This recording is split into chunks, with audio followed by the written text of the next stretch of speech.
A school lunch system meant to solve problems is now raising a new one: food safety.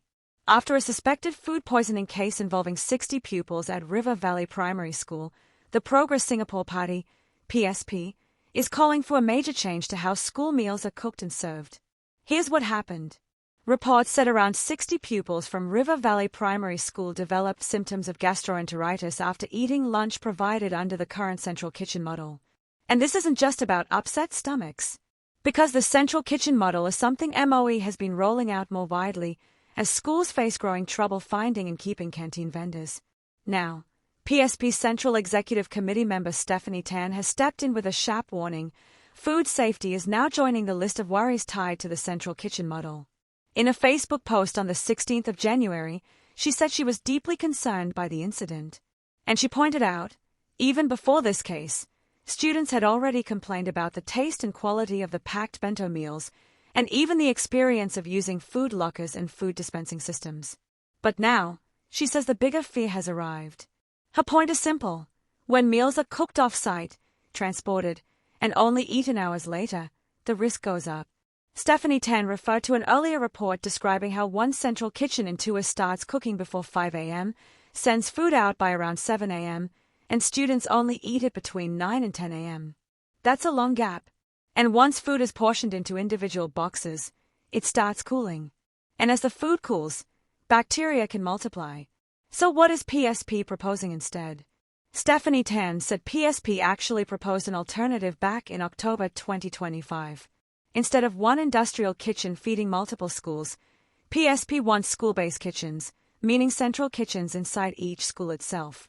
Under this approach, meals would be freshly cooked on site, cutting down the time between cooking and eating. She also said these school kitchens could include warming facilities to keep cooked food hot until it is consumed, which can reduce the risk of food spoiling. And there's another angle too: the environment. By cooking on site, it could reduce the need for single-use plastic bento boxes. That means less waste and also a better eating experience for the students. She also suggested MOE could explore Japan's shokuoku concept, where school lunches are treated as part of education, teaching kids about food, nutrition, and healthy habits. But MOE didn't start the central kitchen idea for fun. The current model is designed to tackle a serious problem: the canteen vendor shortage. Stephanie Tan explained that many schools struggle to find new canteen operators because the business is seen as low profit, long hours, and there's no income during school holidays. So she floated an alternative: hire former canteen operators as cooks instead. Instead of running a stall and taking business risk, these cooks would receive a fixed monthly salary, possibly funded by MOE.